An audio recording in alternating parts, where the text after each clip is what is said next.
Afghan war zone से TV9 Bharatvarsh की साहसिक रिपोर्टिंग की एक और तस्वीर। गोलियों की बौछार के बीच अफगान तालिबान जंग की तस्वीरें हम आपको दिखाने जा रहे हैं, जान हथेली पर लेकर। सीधे प्ले करिए इसको।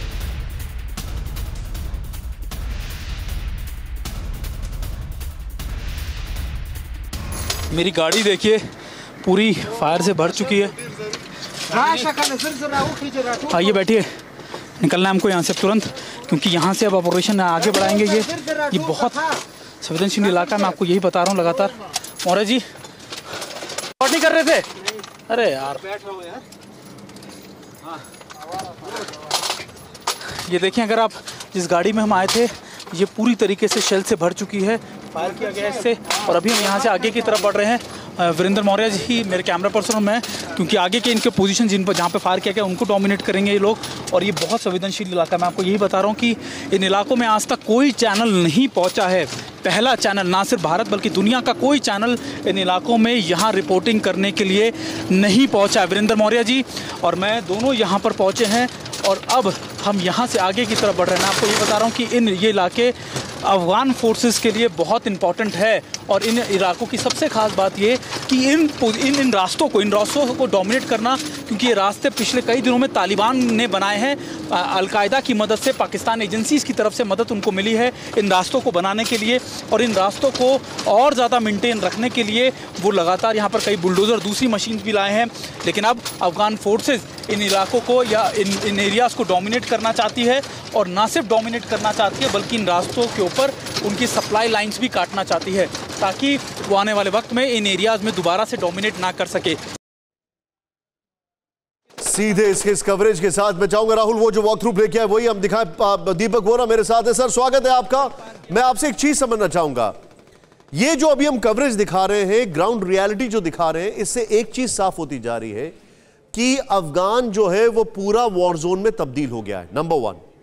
नंबर 2, अब अफगान आर्मी ऑल अलोन है। और इस बात का सबसे बड़ा सबूत है अफगान राष्ट्रपति ने जिस तरीके से अमेरिका को फटकार जैसी लगाई, हालांकि फटकार क्या लगाएंगे वो, लेकिन उन्होंने जिस तरीके से नाराजगी दिखाई कि आपने हमें अधर में छोड़ दिया। मैं ये जानना चाहता हूं कि क्या अफगान प्रेसिडेंट की हेल्पलेसनेस और पाकिस्तान का टैक्टिकल सपोर्ट वॉर के डायनामिक्स को चेंज कर देगा? बहुत बहुत धन्यवाद, आपने मौका दिया है आपके चैनल पर आने का, आपसे सीखने का और बाकी आपके जो विशेष। Thank you very much. सबसे पहले कांग्रेचुलेशंस, जो मैंने कवरेज आपके चैनल पे देखी, I am a television person, I speak from the bottom of my heart, ये दुनिया की सर्वश्रेष्ठ कवरेज है। Thank you. Please tell your journalist to take care. Sir, Afghanistan, बिल्कुल आपने सही कहा है, ब्लड बाथ वहां शुरू हो चुकी है, क्योंकि कोई भी पार्टी दूसरे पे भरोसा नहीं करती। और स्पॉइलर इन चीफ पाकिस्तान, बहुत साल हो गए, इन द 1950 जब पाकिस्तान की का इनॉग्रेशन हुआ था, क्रिएशन हुआ था, उस समय वो लोग बातचीत करते थे of an Islamic union with Afghanistan, लेकिन अफगानिस्तान ने उसे कभी नहीं माना है।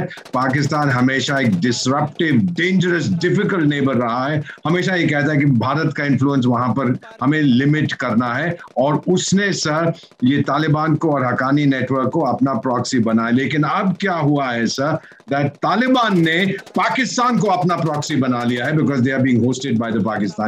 यानी एक अंग्रेजी में कहावत है, the tail is wagging the dog, जो पूंछ है वो कुत्ते को हिला रही है।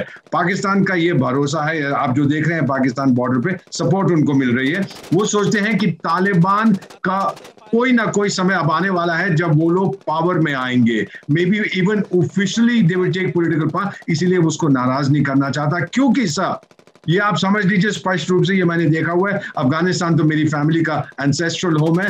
तालिबान केवल एक ही फोर्स है जो पाकिस्तान को पसंद नहीं करती, लेकिन पाकिस्तान को टॉलरेट करते हैं।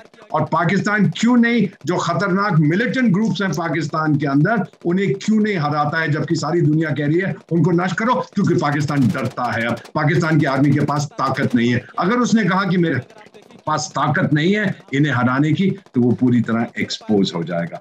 अब पाकिस्तान का झूठ सारी दुनिया के सामने आ रहा है और इसमें आपने बहुत अहम भूमिका निभाई है। So once again let me just tell you, Afghanistan is in a mess, no question, लेकिन पाकिस्तान में जो मेस होने वाला है वो इससे कहीं बड़ा होगा। This is the history of Afghanistan, this is the reality. Sir मैं अदर देन दिस मैं दो चीजों से आपसे डिसएग्री करूंगा। पहला तो ये कि आप मुझे सर ना बोले, निशांत बोले। हम तो अभी अभी आए हैं, आपने टीवी की शुरुआत की है। दूसरा, we know that you are the television person, you the one who started it. Anyway, general Shankar Prasad कुछ कहना चाह रहे हैं sir, please go ahead. Nishant, एक बड़ी ज़रूरी बात कहना है जो आज मैंने नोटिस की है, और वो ये है कि अफगान फोर्सेस की जिस तरह से आप दिखा रहे हैं इस समय, there seems to be a major change in the thinking of the armed forces of Afghanistan. Normally क्या हो रहा था अब तक कि Afghan forces were sitting in a kind of a fortress, यानी कि वो फोर्ट्रेस जैसे कोई शहर है, कोई गांव है, उसमें अंदर बैठ के और बाहर से तालिबान अटैक कर रहे थे, ये अंदर से अपने आप को सेव कर रहे थे, यानी कि सेविंग दैट एरिया जिसमें ये बैठे हैं। लेकिन आज आपने दिखा रहे हैं कि अफगान फोर्सेस अपने जो गढ़ है, जो उनका नोडल पॉइंट है, उससे बाहर निकल के लड़ाई कर रहे हैं। This is the right tactics to deal with the Taliban. अगर आपको तालिबान को हराना है तो बाहर निकल कर लड़ना पड़ेगा। आप अंदर से अपने नोडल पॉइंट के अंदर से लड़ाई नहीं लड़ सकते। तो अगर अंदर से लड़ेंगे तो एक न दिन आप पिट चुके होंगे, पिट जाएंगे। तो आज वो बाहर निकले हैं, एयरफोर्स की सपोर्ट उनको शायद अभी तक मिल रही होगी। तो this is a major change I can see in the photograph that you are showing today. अड़ी सोमवार से शुक्रवार शाम 6 बजे सिर्फ TV9 भारतवर्ष पर।